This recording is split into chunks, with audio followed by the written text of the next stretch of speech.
নমস্কার, অমৃত সুরলহরীতে সবাইকে স্বাগত জানাই। আমি সুপ্রিয়া। আজ আপনাদেরকে শোনাবো শ্রী শ্রী মা সারদা দেবীর ত্যাগের কথা। শৈশব জীবন থেকেই শ্রী শ্রী মা ত্যাগরূপা সাধিকা।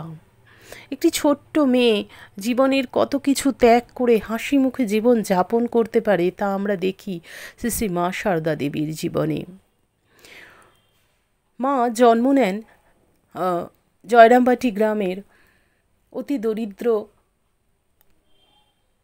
নিষ্ঠাবান ধার্মিক পিতা রামচন্দ্র মুখোপাধ্যায় এবং মাতা শ্যামাসুন্দরী দেবীর গর্ভে।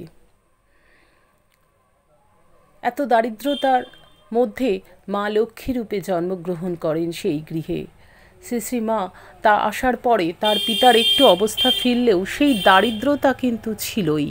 সেই দারিদ্রতার মধ্যেই শ্রী শ্রী মা কীভাবে হাসি মুখে তার প্রত্যহ কাজ সারতেন, কত কাজ করতেন, সেগুলোই আমরা শুনব আজকে। ত্যাগরূপা। নির্বাসনা না হলে সাধনায় সিদ্ধি লাভ করা যায় না, আবার ত্যাগের মধ্য দিয়েই আসে নির্বাসনা। সুতরাং সাধক সাধিকার সাফল্যের চাবিকাঠি তাদের ত্যাগ। জগৎজননী শ্রী শ্রী মার নিজের জন্য কোনো সাধনারই প্রয়োজন ছিল না, কিন্তু মানবলীলায় শ্রী শ্রী মাও সাধনা করেছেন আদর্শ স্থাপনের জন্য।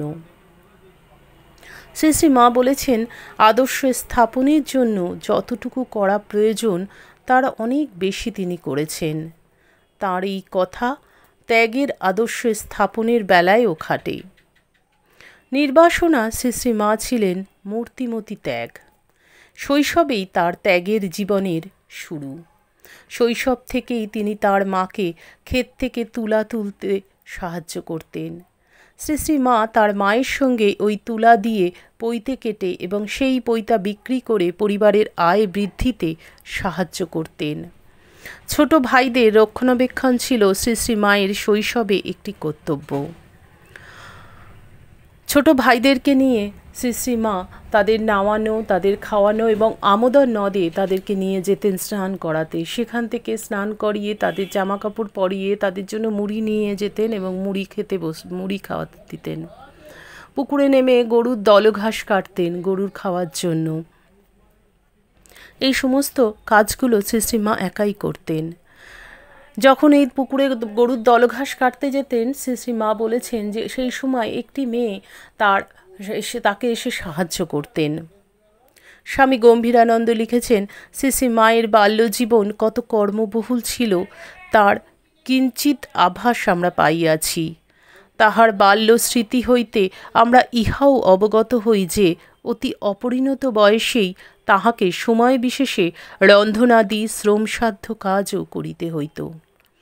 কচি মেয়ের তুলনায় তাহার বুদ্ধি ও কর্মপটুতা যথেষ্ট থাকিলেও হাত দুখানি তখনও যথেষ্ট সবল হয় নাই। তাই রন্ধন শেষে ভারী পাত্রগুলি নামাইবার জন্য পিতাকে ডাকিতে হইত। আবার গৃহকার্যের জন্য পুষ্করিণী হইতে কলসে করিয়া জল আনিতে হইত। কথাগুলি লিখেছেন পূজনীয় স্বামী গম্ভীরানন্দ মহারাজ। সুতরাং আমরা দেখতে পাই অতি শৈশবেই শ্রী শ্রী মায়ের ত্যাগের জীবনের আরম্ভ। বলতে গেলে তার শৈশবই তিনি ত্যাগ করেছেন।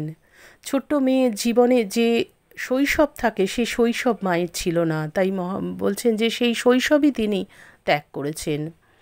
পরবর্তী জীবনেও তিনি যখনই জয়রামবাটিতে থেকেছেন, শ্রী শ্রী মা তার মাকে সাংসারিক সমস্ত কাজে সাহায্য করতেন। ভাইদের মানুষ করেছেন, এমনকি ভাইদের বিয়ের পর ভাতৃবধূদেরও রান্নাও শিখিয়েছেন। শ্রী শ্রী মা শৈশব থেকেই অত্যন্ত সাদাসিধে ছিলেন। কোনো কিছুতেই তার আকর্ষণ ছিল না। মধ্যে 13 থেকে 14 বছর বয়সে কয়েক মাস কামারপুকুরে বাস করার সময় বাদ দিলে প্রায় 18 বৎসর বয়স পর্যন্ত শ্রী শ্রী মা জয়রামবাটিতেই কাটিয়েছেন। সেখানে দারিদ্র্যের সংসার, কোনো স্বাচ্ছন্দ্যই সেখানে জীবনে ছিল না। তো মায়ের জীবন ছিল এই রকম, কিন্তু মা নিঃশব্দে নীরবে সেই জীবনের সমস্ত কিছু ধৈর্য ধরে সহ্য করেছেন, সেই কষ্টকে বরণ করে নিয়েছেন।